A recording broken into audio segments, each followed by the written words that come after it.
عمران خان صاحب جیسے سیاستدانوں سے 1000 گنا بہتر ہے، کروڑ گنا بہتر ہے، قابل احترام ہے۔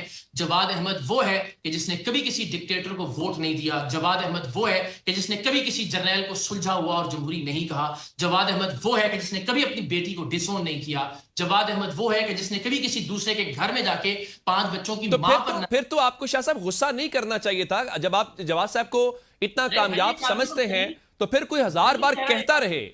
ایک آدمی ذلیل کہہ رہا ہے اس کو، آپ کے خیال میں مجھے غصہ نہیں کرنا چاہیے تھا؟ وہ آپ کو کہہ رہا کہ آپ بھی ذلیل ہوں گے، آپ کے خیال میں غصے کی بات نہیں ہے؟ اور یہ غصہ کرنا نہ کرنا تو سیکنڈری اور ثانوی بات ہے نا۔ سب سے پہلے تو اس بات پر گوندل صاحب بات ہونی چاہیے کہ کیا ایک یونیفارم میں موجود آدمی کو کسی بھی طرح کا پولیٹیکل کامنٹ کرنا چاہیے یا نہیں کرنا چاہیے؟ وہ کامنٹ ٹھیک تھا، وہ کامنٹ غلط تھا، وہ کامنٹ اشتعال انگیز تھا، اس میں گالی تھی نہیں تھی، سب سیکنڈری باتیں۔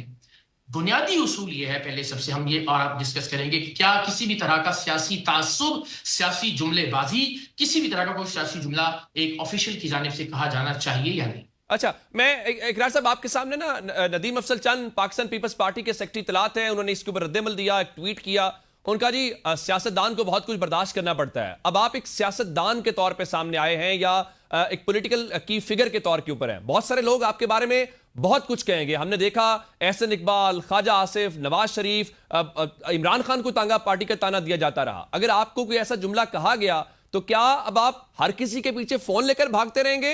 آپ نے لوگوں کے پاس ووٹ لینے جانا ہے، لوگ بہت سارے جملے کہیں گے، آپ ہر شخص سے الجھتے اور لڑتے رہیں گے کہ آپ کے بارے میں اس نے یہ کہا؟ ہر کوئی تو آپ کو پسند نہیں کرے گا۔ پھر وہی بات ہے نا، جس روایتی سیاست اور روایتی سیاستدان کا تصور آپ لوگ پیش کر رہے ہیں، کوئی دوسرا بھی پیش کر رہا ہے کہ میں ووٹ مانگنے جاؤں گا وغیرہ وغیرہ۔ میں نے اس کی ابتدا میں وضاحت کر دی کہ میں ایک شعوری، فکری اور نظریاتی تحریک اور اس جد و جہد کی کوشش کر رہا ہوں کہ جس کے نتیجے میں لوگ برسر اقتدار آئیں، پارٹی کے عہدے میرٹ اور جمہوریت کی بنیاد پر حاصل کریں اور وہ ووٹ مانگیں۔ میں تو اللہ اور اس کے رسول کی قسم کھا کے ایک مرتبہ پھر یہ یقین دلاتا ہوں، زندگی میں کبھی کسی سے ووٹ نہیں مانگوں گا، زندگی میں کوئی عہدہ نہیں لوں گا، کسی عہدے کا امیدوار نہیں ہوں گا، کبھی کوئی الیکشن نہیں لڑوں گا، کبھی کسی طرح کا ذاتی فائدہ یا منفعت کسی بھی طرح سے کسی پولیٹیکل موومنٹ یا پولیٹیکل پارٹی سے ڈائریکٹلی یا انڈائریکٹلی وابستہ نہیں کروں گا۔ اس کے باوجود بھی آپ سمجھتے ہیں، اور میں بڑی دیانتداری سے سمجھتا ہوں کہ جس اقرار الحسن نے اپنی زندگی کے 20-25 سال اپنے صحافت میں، اپنے جرنلزم میں لوگوں کے لیے آواز بلند کی، وہ اپنے لیے بھی آواز بلند کرنے کا برابر کا حق رکھتا ہے۔ بحث اس بات پر ہونی چاہیے کہ اس شخص نے جو کیا وہ درست تھا، وہ غلط تھا، کیا اس پر رد عمل نہیں دیا جانا چاہیے تھا، کیا اس نے کوئی ٹھیک بات کی؟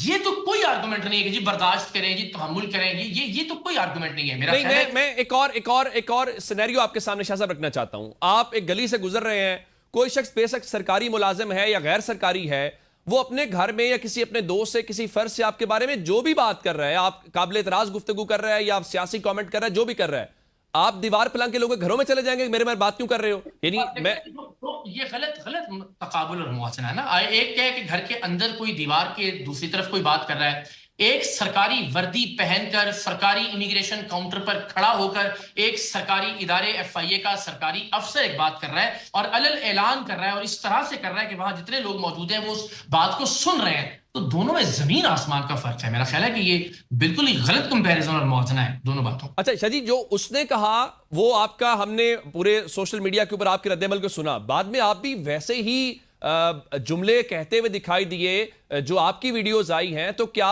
آپ اگر ایک پولیٹیکل کی فگر ہیں، آپ کو یہ زیب دیتا ہے کہ کسی یونیفارم والے شخص کو، کسی سرکاری ملازم کے بارے میں یہ جملہ تراشیں؟ اگر آپ کے بارے میں کچھ کہا تھا تو آپ نے کیا جو ڈیو پروسیس آف لا ہے اس کو فالو کیا، کوئی درخواست دی، یا آپ خود سے عدالت لگائی، خود ہی اپنے فیصلہ سنا دیا؟ نہیں، خود عدالت اور فیصلہ سنانے کی ہرگز بات نہیں۔ دیکھیے، جہاں بھی جو بھی آپ سے اس متعلق بات کرے گا، میں سمجھتا ہوں کہ اس کو کنفرنٹ کیا جانا چاہیے، اور میں پوری دیانتداری سے سمجھتا ہوں کہ میں نے کوئی گالم گلوچ نہیں کی۔ ہاں، اس بات پر ضرور بحث ہو سکتی ہے کہ آپ نے آواز بلند کی نہیں کی، مگر بڑی بدقسمتی ہے نا کہ ہم اپنے سیاسی نظریات کے تناظر میں واقعات کو دیکھنا شروع ہو گئے ہیں۔ اسی ایئرپورٹ پر آج سے شاید 6 مہینے سال پہلے بھی میں نے جب یہ FIA کے افسران مختلف لوگوں کو پروٹوکول دے رہے تھے اور وہاں عام لوگ لائنوں میں لگے ذلیل ہو رہے تھے، تب بھی میں نے اس سے شاید 10 گنا زیادہ اونچی آواز میں بات کی تھی۔ تب آپ صحافی اور کچھ سوشل میڈیا ایکٹیوسٹ ہو سکتے تھے، اب آپ ایک سیاسی رہنما ہیں، آپ مانیں یا نہ مانیں، آپ ایک تحریک کو لیڈ کر رہے ہیں۔ تو اگر ایک اولن تو ایسا نہیں ہے کہ میں سیاستدان ہوں، میں نے وضاحت کر دی اس کی، لیکن اگر کوئی سیاستدان ہے بھی تو کیا اس سے آپ یہ حق اور یہ رائٹ چھین لیتے ہیں کہ اس کی کوئی بھی تصدیق کرے؟ اس کے ساتھ فیملی موجود ہے. گوندل صاحب، آپ اپنی اہلیہ کے ساتھ، اپنی وائف کے ساتھ، اپنے بچوں کے ساتھ، اپنی فیملی کے ساتھ کسی بھی جگہ پر اور کوئی بھی بدبخت کسی بھی طرح کا پولیٹیکل کامنٹ پاس کرے گا، میں برسرعام مذمت کروں گا اس کی. اور یہ اتنی بڑی ہوتی ہے کہ اس وقت پاکستان کی ایک سیاسی جماعت پاکستان تحریک بالکل ٹھیک ہے. میں ذرا جواد صاحب کو بھی ساتھ شامل کر کے جواد صاحب کی رائے بھی ذرا لینا چاہتا ہوں. جواد صاحب، آپ کے وقت کا بہت شکریہ. مجھے یہ بتائیے کہ آپ ظاہر ہے اس ملک کے اندر ایک بڑے سٹار کے طور پہ آئے، ہم سب آپ کو سنتے رہے، آج بھی سنتے ہیں، ابھی بھی آپ کے وہ جو گائے ہوئے گانے ہیں وہ بھی وائرل ہیں. اس کے بعد آپ کا ایک پولیٹیکل سٹیچر سامنے آیا، پولیٹیکل پارٹی کو آپ ہیڈ کر رہے ہیں. اگر آپ کے نام کی مثال دی جائے تو میں یہ جاننا چاہتا ہوں کہ جواد احمد تو کہتے ہیں کہ میں ریپلیس کروں گا ان ساری جماعتوں کو، عمران خان، نواز شریف، آصف زرداری. وہ تضحیک کا پیمانہ کیسے بن گیا اگر کسی کو کہا جائے کہ جواد احمد جیسا اس کا حال ہوگا؟ اس پر کیا رائے آپ کی؟ اچھا، مجھے تو نہیں پتا کہ یہ بات ہوئی ہے. مجھے تو یہ بتایا گیا کہ شاید اس نے کوئی غلط لفظ بھی استعمال کیا تھا. تو جہاں تک یہ بات ہے تو اس میں تو کوئی ایسا معاملہ نہیں ہے. مجھے یہ اقرار بہتر بتا سکتے ہیں کہ اس نے ایگزیکٹلی کیا کہا تھا. لیکن جو اصل بات ہے نا عمر، وہ یہ ہے کہ اس ملک کے اندر ان تمام جتنے بھی لوگ ہیں ان کو یہ ایشو بنا ہوا ہے کہ کوئی نئے لوگ آئیں سیاست میں، کہیں سے بھی آئیں، وہ چاہے شوبز سے آئیں، چاہے نیوز سے آئیں جیسے اقرار آئے ہیں، یا اور بھی بہت سے لوگ ہیں جو آ سکتے ہیں آئندہ بھی. تو ان کو یہ ایشو ہے کہ یہ آئے کیوں ہیں، یہ کیوں آئے ہیں اور تنقید کیوں کر رہے ہیں. حالانکہ یہ پوری سیاست جو ہے، چاہے وہ شریف خاندان کی ہو، بھٹو زرداری خاندان کی ہو، یا عمران خان اور شاہ محمود قریشی خاندانوں کی ہو، یہ ساری کی ساری سیاست تنقید کے اوپر ہے. ابھی بھی اگر آپ دیکھیں نا تو نیازی خاندان جو ہیں اب تو وہ آگے ہیں سامنے، ان کی بہنیں آج کل ان کے لیے بڑا کچھ کر رہی ہیں. اس سے پہلے بشرا بیگم بھی سیاست میں کافی حد تک انوالو رہی ہیں. ساری کریٹیکل سیاست تھی، ساری کرٹیک بیس سیاست تھی. تو سیاست جب ہو ہی اس بات پہ رہی ہے کہ آپ نے یہ کیا، آپ نے غلط کیا، ہم آئیں گے تو یہ کریں گے، تو اس میں پھر گالم گلوچ جب کی جاتی ہے نا کسی بھی پارٹی سے، اور اسپیشلی یہ جو ہے نا یہ پی ٹی آئی کی طرف سے ہوتی ہے. مجھے آج تک، اور مجھے نہیں لگتا کہ اقرار بھی یہ شاید یہ بات کریں گے، میرے سے چھوٹے ہیں لیکن میں اس بات کو اپریشیٹ کرتا ہوں کہ وہ سیاست میں آئے ہیں، لیکن وہ بتائیں گے آپ کو کہ باقی پارٹیز نہیں گالم گلوچ کر رہی، صرف پی ٹی آئی کر رہی ہے. اس کی ایک وجہ ہے بڑی سمپل، کیونکہ عمران خان پہلے آدمی تھے جو ایک مشہور آدمی تھے اور وہ سیاست میں آئے تھے. اس کے بعد جتنے بھی لوگ ایسے آئیں گے جو نامور کے اپنے اپنے فیلڈ میں ہوں گے، تو ان کو وہ ایک سیکیورٹی کا ایشو بن جاتا ہے، ان کے لیے ایک بن جاتا ہے، چیلنجنگ انوائرمنٹ بن جاتا ہے. تو یہ اسپیشلی ایک سوشل میڈیا ان کے خلاف چل پڑتا ہے. اور جہاں تک میری بات ہے، میں تو سوشلسٹ پارٹی بنا رہا ہوں یار. میں تو سوشلسٹ پارٹی جو ہے وہ تو کسی کو بھی قابل قبول نہیں ہے ابھی.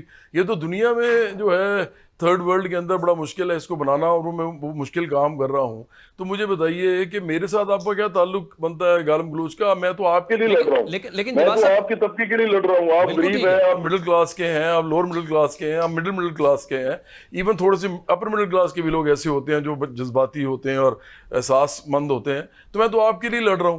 تو مجھے یقین ہے کہ یہ اس طرح کے جو انسیڈنٹس ہیں، اس سے ایک بات تو صاف ہوگی کہ لوگوں کو پتہ چلے گا کہ سیاست کے اندر گالم گلوچ نہ کریں، اور وہ گالم گلوچ کرتے ہیں تو ریبٹل دینا پڑتا ہے. Very right. یہ جواد صاحب آپ کا پوائنٹ آف ویو ٹھیک ہے. ایک تو نئی پارٹیز آنی چاہیے، نئی لیڈرشپ آنی چاہیے، لیکن ایک سوال اور ہے، وہ آپ دونوں جو اکابرین ہیں ان کے سامنے یہ سوال ہے کہ جب آپ دوسروں کو تنقید کا نشانہ بناتے ہیں، پھر آپ بھی خود کے ٹہرے میں کھڑے ہوتے ہیں. آپ کے متعلق بھی آپ کے مخالفین یہی کہتے ہیں کہ آپ شارٹ ٹیمپرڈ ہیں، سوال ہوتا ہے آپ غصہ کر جاتے ہیں، بعد میں آپ معذرت کر لیتے ہیں. یہی اقرار صاحب سے بھی ہوا ہے کہ آپ ایک جب پولیٹیکل ایک فگر کے طور پہ سامنے آئیں گے پھر آپ کو برداشت کا مظاہرہ کرنا پڑے گا. یہاں پہ تانگا پارٹی کے تانے دیے جاتے رہے، نواز شریف صاحب کے اوپر جوتا پھینکا گیا، انہوں نے تو اس طرح سے نہیں ریئیکٹ کیا جیسے آپ کے یا اقرار صاحب کے متعلق کہا جا رہا ہے. دیکھیں، مجھے یہ بات بڑی اچھی طرح پتہ ہے کہ اگر کوئی بھی صحافی اس حد تک جائے عمران خان کے ساتھ، جن کی پارٹی یہ سب کچھ کرتی ہے، تو وہ آگے سے کیا کریں گے میں بڑی اچھی طرح جانتا ہوں. کیونکہ میں نے تو عمران خان کی طرح جب وہ مشہور ہوتے تھے تو لوگوں کے ساتھ اس طرح کا برتاؤ کبھی نہیں کیا جو وہ کرتے تھے. اور وہ اخباروں میں آپ اپنے پرانے جرنلسٹ سے پوچھیں، وہ تو رپورٹڈ ہے، وہ تو لوگوں کو دھکا بھی دیتے تھے، بڑا کچھ کرتے تھے. اب ایشو یہ ہے کہ کیا ان کے ساتھ ایسا ہوتا ہے؟ یہ صرف پی ٹی آئی کرتی ہے. یہ کیسے طے کرتے ہیں جواد صاحب؟